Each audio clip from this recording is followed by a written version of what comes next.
Welcome to Your Inheritance, your rights, your obligations, your responsibilities, with your host, Peter Bochnewich. In each episode, you'll learn insights from experts. If you're being sued over an estate or if you feel you're not getting your share, Peter's firm can help you. You can find this show at www.betrustlaw.com and on YouTube, Facebook, Apple Podcasts, Spotify, Google Podcasts, and more. Now here's the host of Your Inheritance, Peter Bochnewich.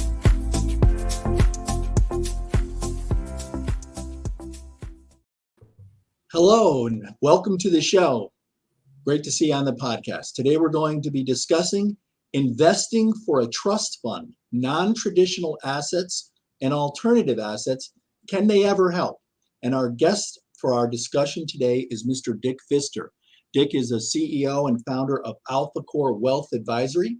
That is a fee-based wealth and asset management firm based in La Jolla, California. Dick is a graduate of the University of San Diego with a BS in Business Administration and a concentration in finance. He is also an inaugural member of the Chartered Alternative Investment Association. Dick has 25 years of experience in wealth advisory and financial services with an emphasis on diversifying traditional portfolios with alternative strategies. In 2015, Dick founded AlphaCore, which has become a leading wealth advisory firm. He serves as AlphaCore's CEO and managing member of the investment committee for his company. Throughout his career, Dick has successfully navigated changing market conditions on behalf of hundreds of entrepreneurs and investment professionals.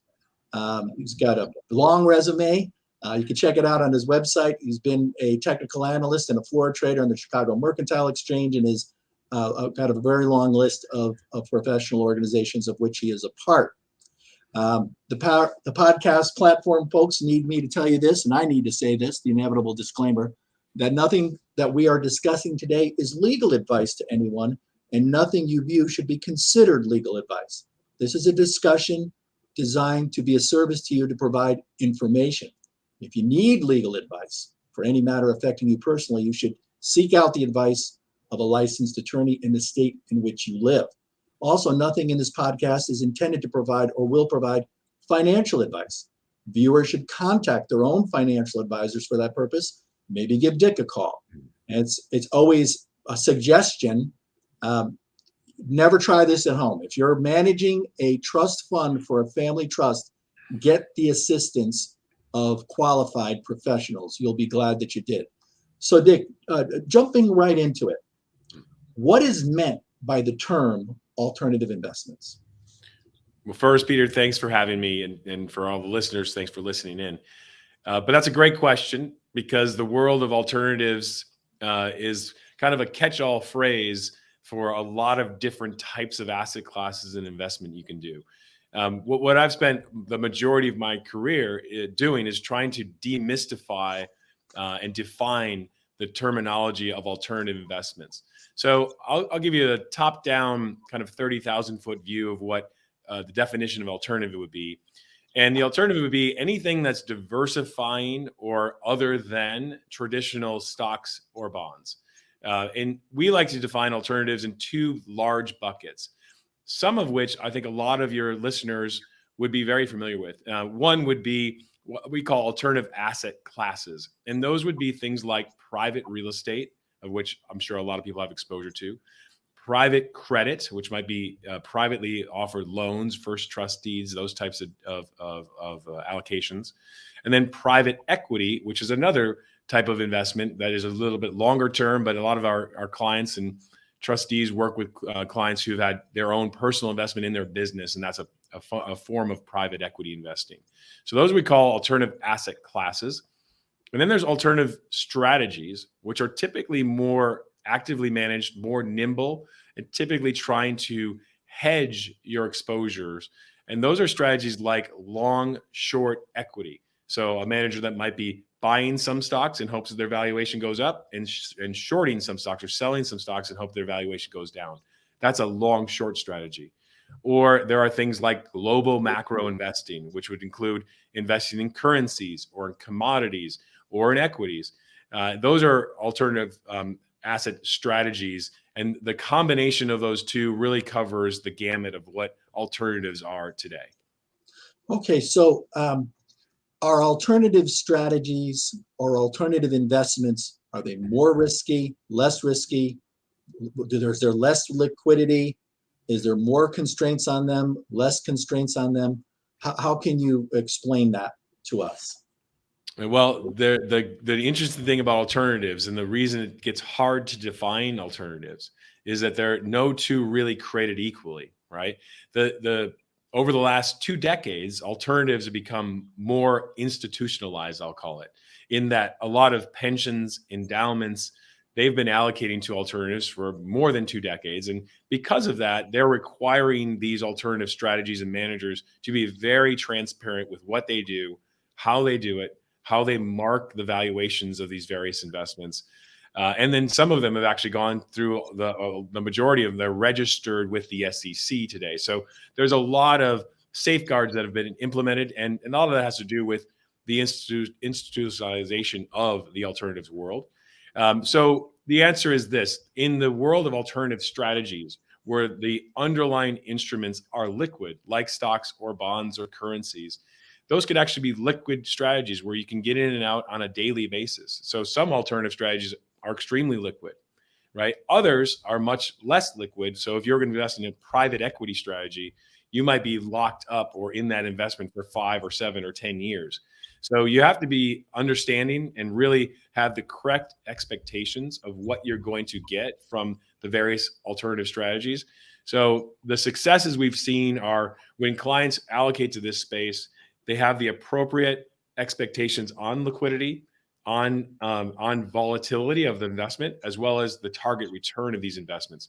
As long as you have that knowledge prior to investing, we typically see that there can be a successful allocation to the space.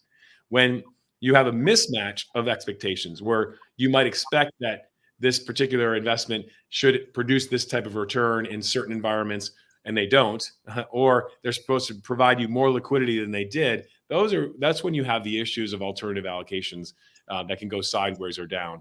And so really what we're involved with when we allocate to this space is making sure the underlying investor, whether that's a fund, a trust, an individual, they really understand and are appropriately educated on what could happen with this strategy. So when you're talking about these alternative investments, it's not to exclude people from traditional stocks and bonds, but it's to add, like you talked about before, another bucket that you would put some funds in after a reasoned assessment of risk, and can you put this money away for it long term? Are you willing to take the upside of this particular alternative strategy, which is not available in a stock or a bond? You can get into some things that you might not have been able to get into in the traditional stock and bond market, but you need to know what you're getting into, and you need to know what the long-term expectations should be. And you know, it's you don't put anything in one bucket, you put it into a variety of buckets. Is that a fair statement, would you say?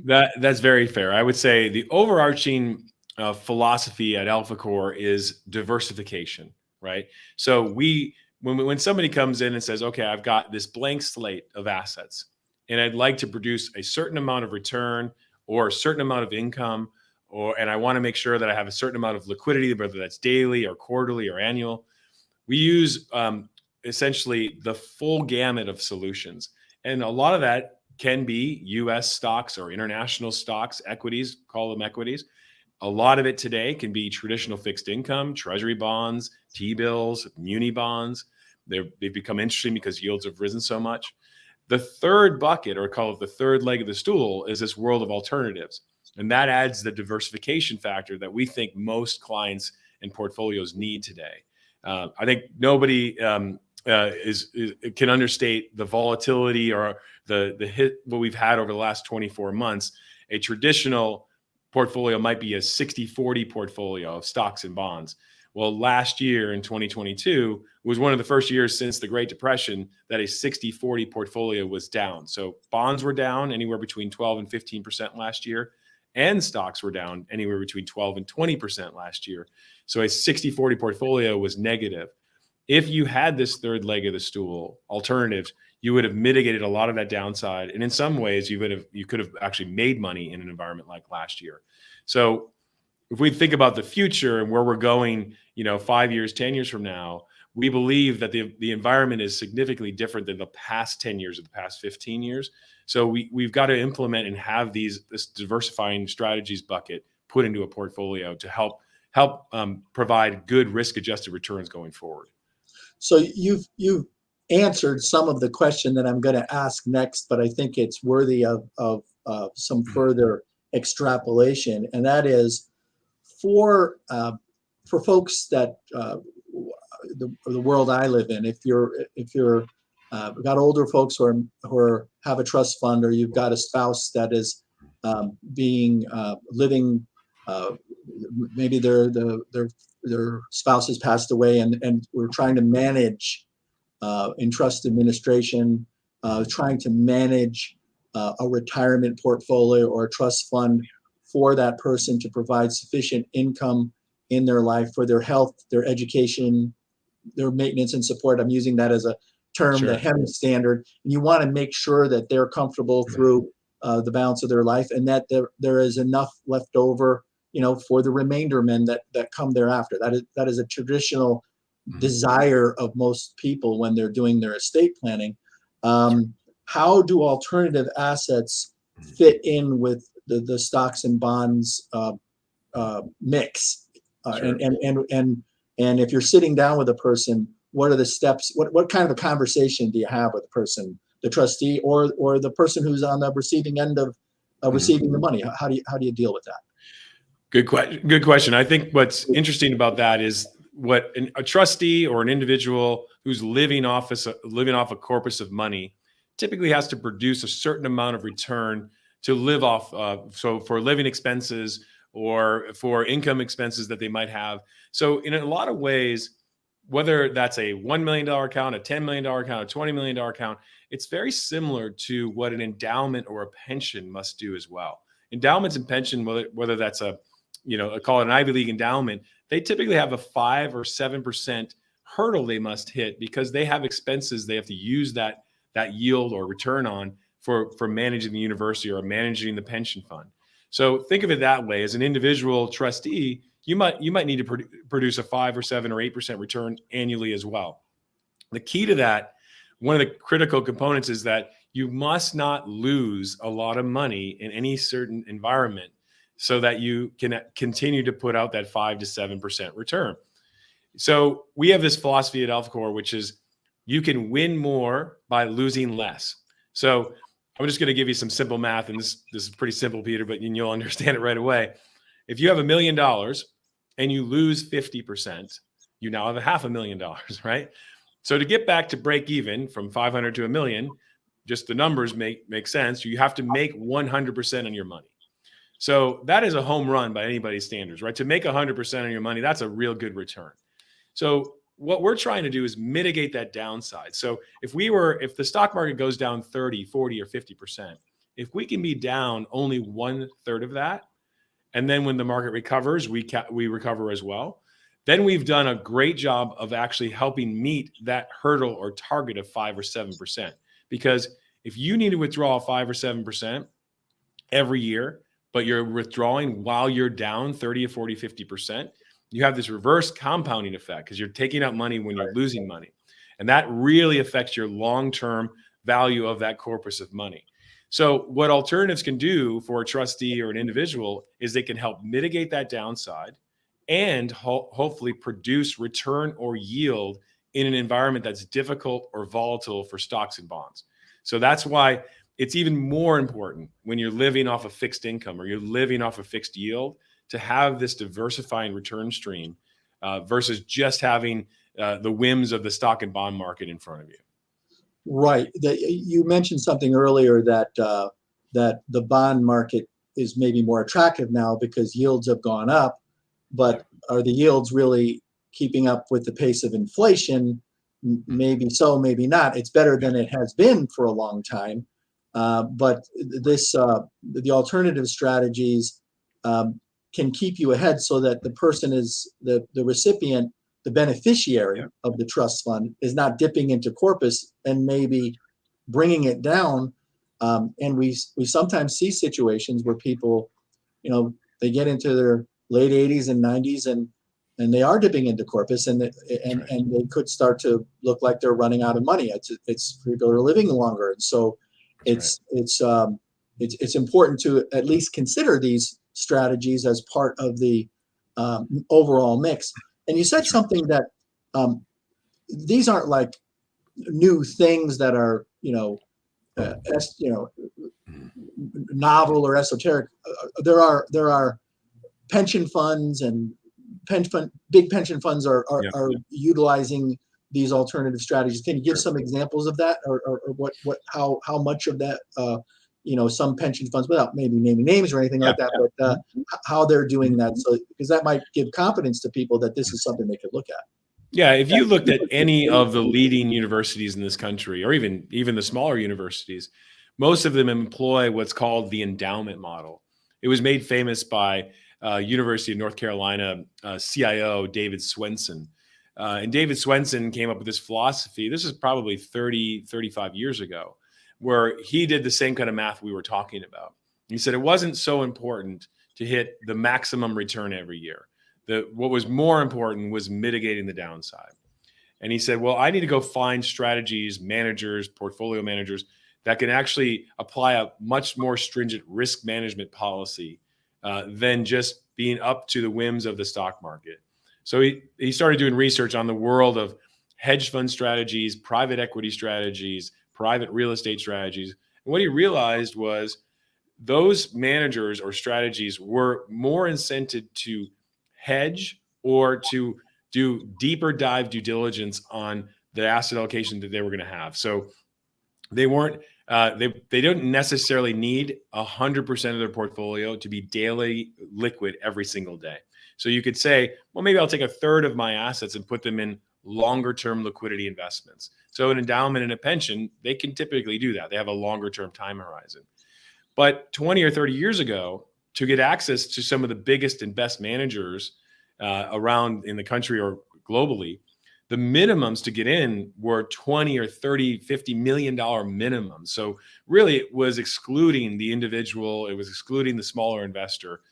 So to try and get access, it was very difficult, and you had to be an enormously large family office to get access. Well, over the last 20 years, the advent of registering some of these strategies with the SEC, which allowed these strategies, products, managers to take their minimums down, that allowed us, a firm like AlphaCore or other firms that allocate to alternatives, to bring in the smaller investor at a much smaller minimum, but still keep the quality of the investment manager at a high level. So over time, that's happened. And yeah, now if you look at pensions, endowments, whether that's California teachers retirement system, you look at any of the Ivy Leagues, any endowments or pension, you'll see that anywhere between 20 to 50% of what they do is in these buckets of alternative strategies. Well, that's a significant amount. That's higher than I expected, but that shows a trend or an opportunity for people to consider that.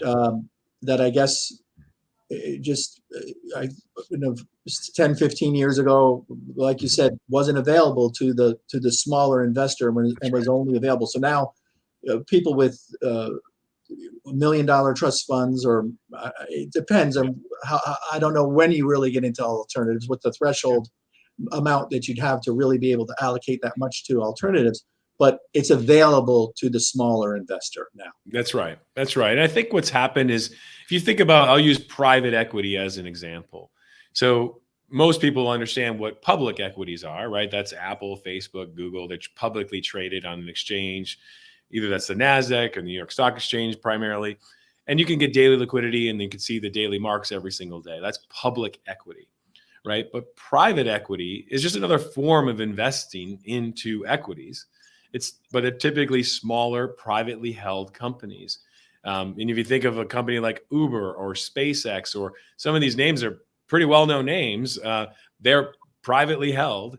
and haven't gone public yet. So what's happened is the individual investor now can get access to those types of names before, or even if they never go public, they can still get access to those types of names. So it is equity and equity. One is just marked every day. Some might be marked every month or every quarter. So as the knowledge and education has kind of infiltrated the asset allocation models, people have realized, okay, this is equity over here, this is equity over there. How do we price either one? Which one has what liquidity? And so that's become much, much more mainstream when you start to realize it's still equity. I have a question, especially now with the advent of formulas for figuring out how you would allocate things based on the appreciation of certain data or data points, factoring in age, the amount of assets that there are to invest, things of that nature. Is there a formula or an algorithm that can be used to, take a person, and there's a lot of subjective components to it, I guess. If a person is completely risk averse or doesn't want to do it, they're not going to do it, and I understand that. But is there a model that you can display to a prospective client or investor that says, look, over time, this is how this works out, and over time, this is how this has worked out with these alternative strategies. And if we scale it down to your situation, this is how we, can't guarantee anything, but we expect that it could model out this way for you. Are there formulas for that? Yeah, there's definitely there's an endless amount of number crunching systems that we can put models and current positions through to stress test in various environments and look for the optimal asset allocation strategy. And when we're doing that, we're looking at all the quantitative numbers, right? That's all mathematics. We're saying, okay, well, if you're trying to make a certain amount of return with a certain amount of risk, we can do a hypothetical blend of various strategies to come up with that ultimate risk reward ratio that you're looking for. But what I would say, that's the quantitative side, and you can get very, very detailed, and you can run Monte Carlo simulations. You can run, of 10,000 iterations of that in various market environments. But at the end of the day, you have to realize that people are all different for different reasons, and there are fundamental qualitative factors that go into every asset allocation. And as much as we can show somebody quantitatively, this is the best solution based upon what you told us you're looking for, qualitatively, we have to be able to say, well, you might not be comfortable with it. So if you can't sleep at night because you might not understand or really just have a dislike for something, we can't really put you in there, because then you won't actually have a successful experience. You might say, I want out, I want to get out now, and you won't live through a full market cycle. Now, we've seen that with every type of strategy. That can be equities, that can be bonds, that can be alternatives. So you really have to marry the quantitative with the qualitative and the individual factors of an individual. The prospect of inflation, current inflation, and I wonder if you can comment from your experience, from a portfolio manager's perspective, how does the use of alternative investments provide a hedge against inflation? Question one. And then question two, what can you tell us from your experience is the outlook for inflation? Seems like it's gotten better recently. It's maybe the government strategies have worked. What is the outlook going forward the next year and the next several years? If you can say. Yeah, obviously I don't have a crystal ball, but we try not to make any too bold of a prediction. But I would say most of us, of my age or older, haven't really experienced this type of inflationary environment since the late 60s and the 70s, right? And that was the closest relative time frame that we had a move like this in interest rates on the upside to trying to quell inflation. And then seeing what we've seen in the various CPI components. So whether that's food, whether that's insurance, whether that's housing, variety of inflationary measurements. So what that does for us, at least when we think of the go forward basis, is we've seen a higher level of inflation. There's no question about that. We're not convinced that the Federal Reserve can bring it back down to this 2% or sub 2% like we lived through for the last 20 years. What we do think is going to happen is there's going to be a lot more volatility in the marketplace, whether that's bonds or stocks. You're going to see a lot more what I'll call dispersion. So the best companies versus the worst companies, right? And you've already seen that in the last 12 months, right? So there are companies like Pepsi that have done incredibly well through this environment, but then there's companies like Netflix who have lost 80% plus of their value, right? That environment didn't exist prior to 2021, right? In the 10 years leading up to that, a rising tide lifted all boats, right? So all the tech companies, all the consumer staples, everything rallied together. Now, some might have rallied more than others, but everything went up.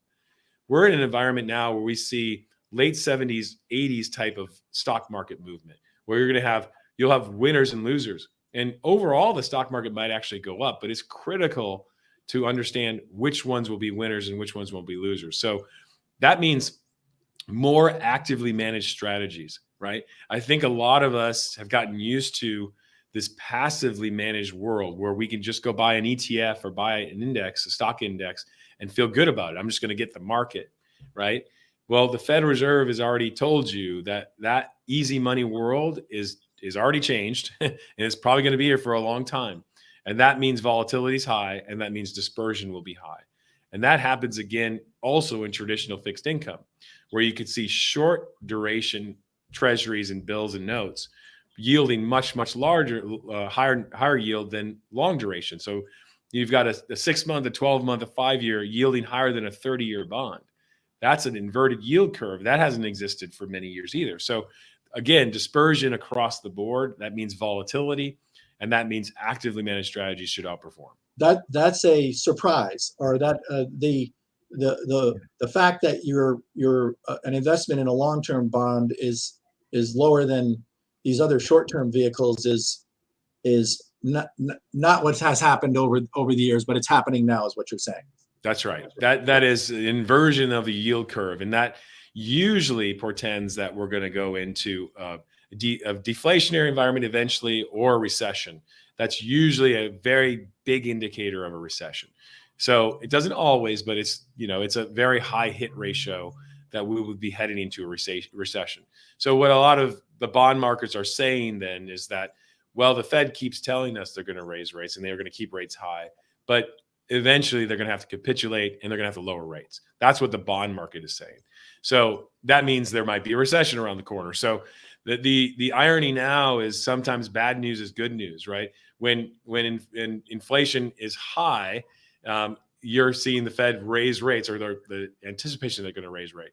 When inflation comes down, that means we're heading to a deflationary environment, which might mean we're heading into a recession, which would mean unemployment rates would go up. That would usually be a bad thing, but most people are looking at it as a good thing because then the Fed will lower rates. So it's an upside down world a little bit today, and you've got to be ready for that type of volatility. Lower rates might create more investment, but that's going to hurt the people who are traditionally invested in bonds, and that might mean that these select alternative strategies might be not the be all and end all, but a component part of a portfolio. That's right. That's right. Yeah, we're a big proponent of not putting all your eggs in one basket, right? We're not saying put all your chips in on equities. We're not saying put all your chips in on fixed income. And the same thing, we're not saying put all your chips in alternatives. You need all three, and in various amounts, depending upon who you are and what you're looking for. So that goes back to our reiteration of diversification. What you're talking about, Dick, is dovetails into a standard, and we're not providing legal advice, but trustees under California law, probate code 16047, they have certain standards of care that they must meet. And 16047A says that trustee shall invest and manage assets as a prudent investor would, by considering the purposes, terms, distribution requirements, and other circumstances of the trust, and so forth. And in satisfying this standard, the trustee shall exercise reasonable care, skill, and caution. So that might that standard, the prudent investor standard, might now encompass, hey, look, with all these things happening with what we thought were the traditional stocks and bonds, might have to include, you got to consider some other things, or at least, put them on the table for consideration, to meet your duty and your due diligence of being a prudent investor. And does your firm help people make those decisions? Of course, we work with a variety of trustees, individuals, some endowments as well. And I think what's helped a lot is giving the trustee, giving the endowment the backup, the quantitative research behind it to show that other foundations, endowments, trustees are allocating in this fashion. So a lot of times you just need to have that quantitative backup to show that this is what a prudent investor would do. And because it's been institutionalized so well over the last 20, 30 years, that's a pretty easy exercise to go through. And it's, when you're approaching it as we're trying to add diversification, which typically means we're trying to be a little bit more conservative than a traditional stock and bond portfolio would be.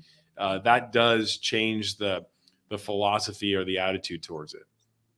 So when you're sitting down with someone on these alternative investments and alternative strategies, you've got models that you could look to. You've got, this is what this did for this pension fund. This is what they're doing over at this endowment fund. I think we can trust what's happening at the University of North Carolina or an Ivy League school, how investing their environment, their endowment for the future. And it sounds like what you're saying, that in the last 15 or 20 years or so, those opportunities have now come down to a lower level, such that they're now available to more people. That's correct. That's exactly right. It's been around for quite a while. It just was inaccessible to a lot of the, call it the retail public or the smaller trustees, smaller foundations, and now it's been made accessible over the last decade or so. And a lot of those managers that are in those strategies, they're still the same manager, right? So they might be managing a few $1 billion for a pension and endowment, but now they're managing a few $1 billion for individuals, and that's helps them as well. They're getting more diversification of a client base.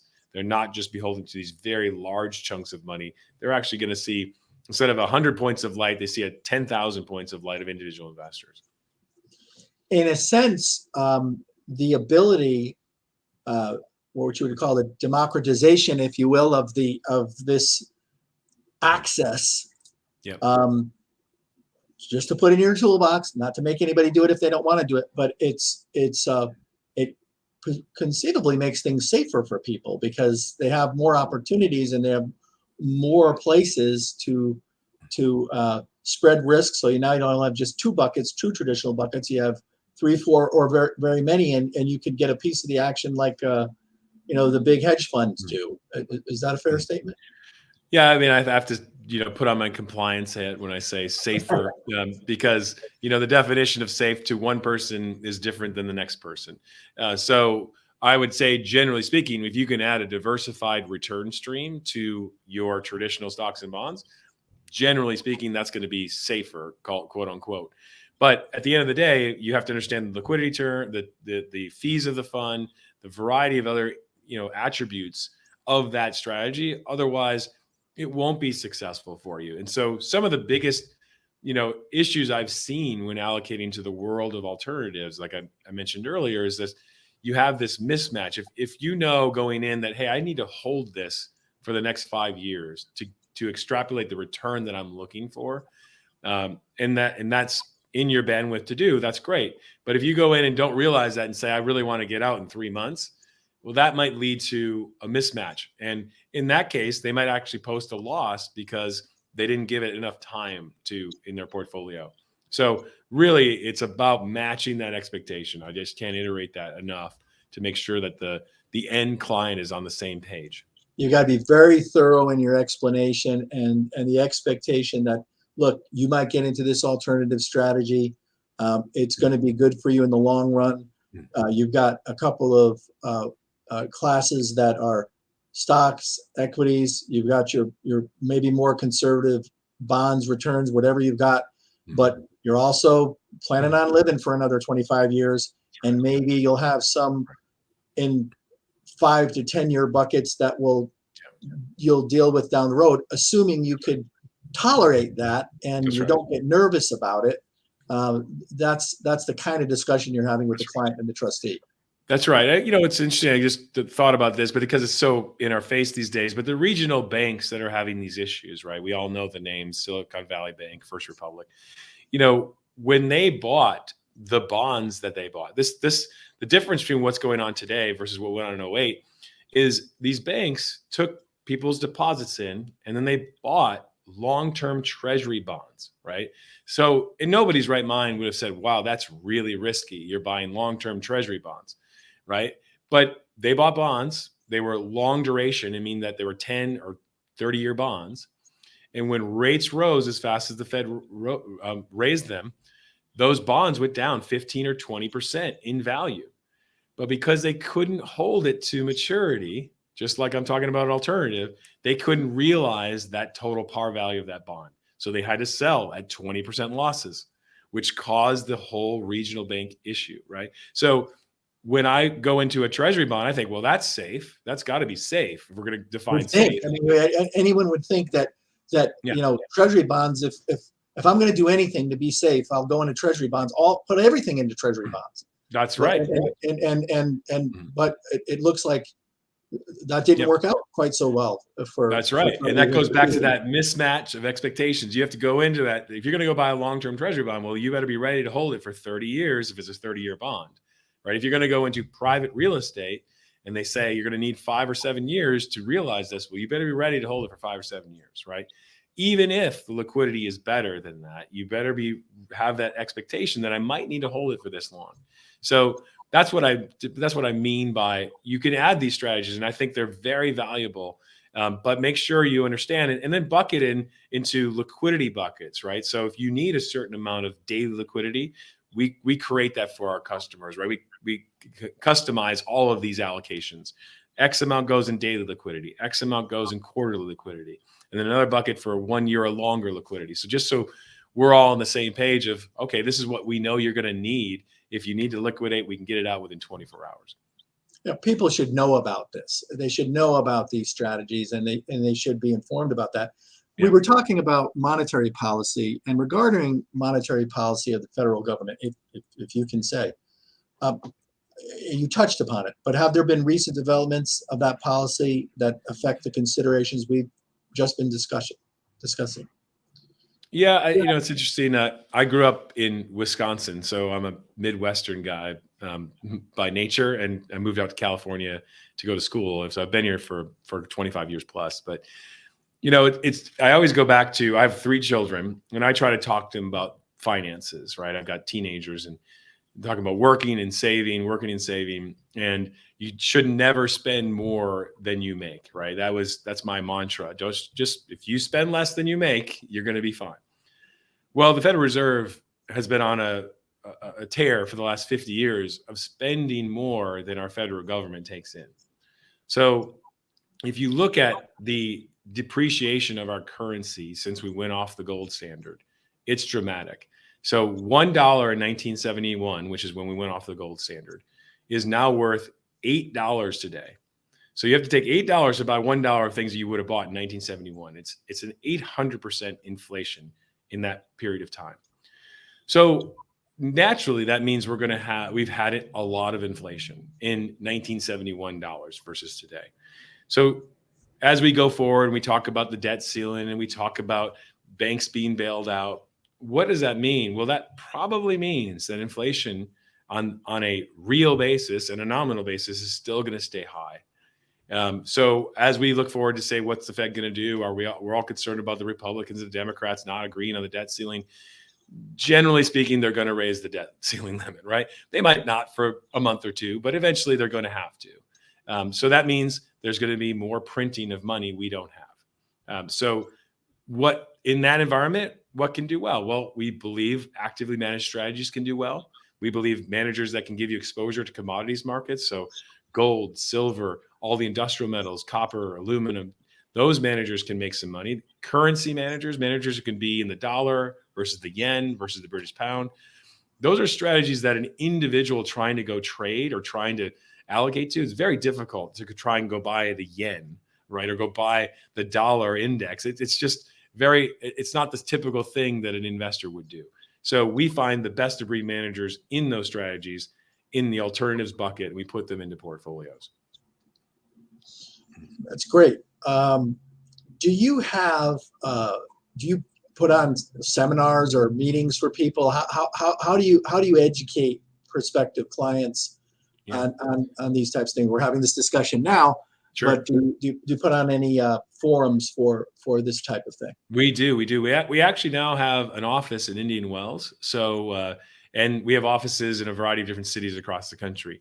And we typically will do luncheons or dinners in various cities across the country, and doing just like this Q&A for an hour, 2 hours, have a lunch, have a dinner. So we'll be out in the desert soon, but we do this in San Diego. We do this across the country in various cities. We also do webinars ourselves. So if you go to alphacorewealth.com and you can see all the previous webinars that we've hosted, as well as we're doing a very large wealth summit in September in La Jolla. So if any of your listeners are interested in coming to that, please have them reach out to us and we'll include them in that. That's going to be an all-day seminar that we'd more than happy to have your listeners come to that. There'll be a link for that. This is not financial advice, not legal advice, but the information that you've provided here today has been extraordinary and very interesting. And I think the prospect that when a person is looking forward, there's just more tools, there's just more weapons, if you will, to defend yourself against vagaries in the market and the situation in the world that you might not be able to control. So there's just a lot more options available. And that's all we're really talking about, options. But the core philosophy that you're espousing is, look, you still have to have certain fundamentals. Don't spend more than you make, right? Yeah, I mean, those are right. Just what Midwestern values or whatever traditional values we've always had, to make sure that that overrides everything that you do when you're talking about investment. You've been very helpful. That's our time for today. I really appreciate you coming on board for this podcast. I look forward to hopefully having you back again to discuss some other aspects of this. And thank you very much. Thanks a lot, Peter. I appreciate you spending the time. Thank you. You've been tuning in to Your Inheritance, Your Rights, Your Obligations, Your Responsibilities with your host, Peter Bochnewich. If you're being sued over an estate or if you feel you're not getting your share, Peter's firm can help you. You can find the show at www.betrustlaw.com and on YouTube, Facebook, Apple Podcasts, Spotify, Google Podcasts, and more. Thank you for your positive feedback, comments, questions, and for sharing the show with others.